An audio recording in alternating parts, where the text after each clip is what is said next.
Hello everyone. In today's video, I want to talk about a strategy that I'm going to be implementing into my online service business within the next sort of week or so when I'm back from Dubai. That reminds me, actually, I'm going to try and keep these daily update videos going, but they're just going to be Loom videos, right? So they won't be like kind of me being able to switch between scenes like this, like on OBS. Not that matters too much, but I just thought I'd let you know. I'll try my best to keep it up, keep the streak going. But like I say, in this video, I want to talk about an ad strategy, really, that you can be implementing into your online service business that is a massive lever you can pull. I'm just going to talk through it because it's what I've been working on today. If you don't know who I am though, and you are new to the channel by coincidence, then my name's Reuben Shears. I have an online funnel building agency called Optimally that I am building and scaling in public in these daily update videos that I've been posting, I think 70 days in a row now, which is not too bad. It's over 2 months, which is building my confidence on camera, my ability to present, and all the rest of it, providing value to you guys. So let's cut the intro and dive in.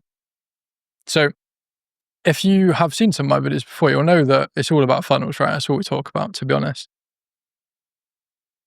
And this idea and it's an idea that I preach, is kind of using outreach and funnels together to get yourself to like 30K a month, maybe even like 10 or 20, so that you can actually start pouring money into ads. Because if you don't have at least like 6K a month, and that's pounds, so like $8,000 a month to be spending on ads, then it's not even worth doing it, because it's a game of testing, is a game of spending money. That's what it is, right? So you have to have that in the first place to do that. So once you've got to this point, which is the point that I'm at now, you can start blasting money on ads to get yourself booked appointments, and you can essentially buy yourself clients.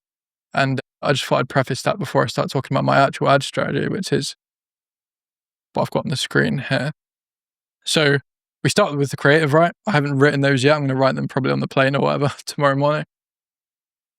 But that has a single objective of getting a high click-through rate, right? So the amount of people that come to watch the video, we have to maximize the amount of people that click the link to go to the form, right? Which is the next step, which is a auto redirect to kind of a low friction form. The reason I've got an auto redirect here is just a tracking and pixel kind of strategy, right? So that I can actually mark that as a page view on the pixel, and I can see who is coming through. That trains Meta on who's actually clicking, and then they can go to the next step. A low friction form is literally a very, very simple form that is conversion optimized to the extent where I was analyzing a company called Perspective who build these funnels, right? I actually built a version of what they did, but just completely for free for myself. And it's very, very nice. So it's only got 4 questions. It's asking about business model, whether they're running a funnel right now, the amount of money they're earning, and then there's just their contact info to get them on the opt-in. And then we direct them to a VSL page with the calendar on, and that marks them as a lead. So pixels on here again, so that the post-it notes are marking the pixel, right? If that makes sense. So we actually have like multiple different variations of the VSL page. We have a qualified version of the page, we have a weak qualified version of the page, and then we actually have like a disqualified, which doesn't have a VSL on it, just filters people out of the funnel, right? The reason we have weak qualified and qualified is because only the qualified page is going to have the pixel on, but we still don't want to restrict people not coming through just because they're not like the optimal lead that we want to be trading the pixel on, if that makes sense. I don't know if I've explained that right. Let me see if I can draw it on here. So they complete the form, right? And there's a few outcomes of the form depending on how much money they're making, right? They'll either be qualified because they're like completely ideal in terms of being a client. They can be weak qualified too. They're in a range where like, okay, they can probably afford our services, but they're not like the ideal client that we want to train the pixel on. And then we have disqualified, which just is going to be something low ticket or sending them directly to my content like these videos here. But notice how this is the one that has the pixel on it, the qualified one. The weak qualified doesn't, but they both get the opportunity to book a call. So I'm not missing out on leads. It's a pro strategy that my mentors use. That's where I got it from. I can't take credit for that. It's very smart though.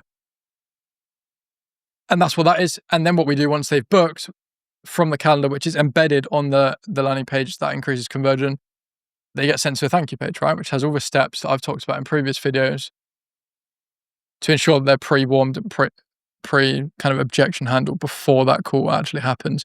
So it's going to be like a more in-depth breakdown of the service. It's going to be confirming call, confirm, case studies, breakout videos, that sort of stuff, right? Just really, really, really warming up these people as much as we can. And then we send that again just in the setting flow as well to make sure they've definitely seen it in case they just crossed it off after booking, right? That's the flow. It's not too complicated, but I set that up today.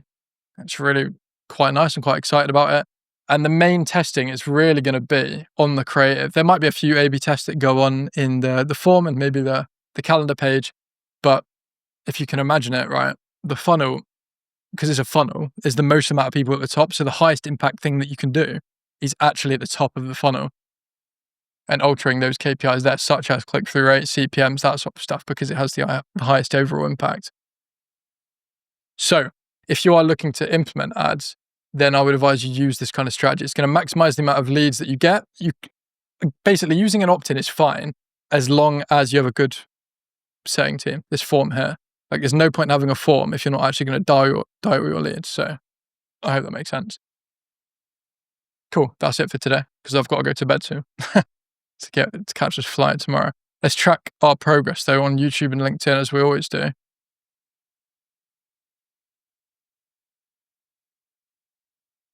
There we go. Look at that. 4 subscribers in the last 24 hours on YouTube. Lovely. Lovely stuff. Look at that growth.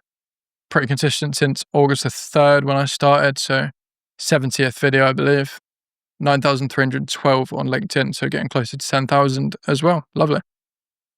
I might have gained the subscribers because I posted a decent amount on LinkedIn today, but who knows? Cool. If you want to watch another one of these videos, you can watch it on the screen here. It's going to recommend you one that it thinks is a good fit.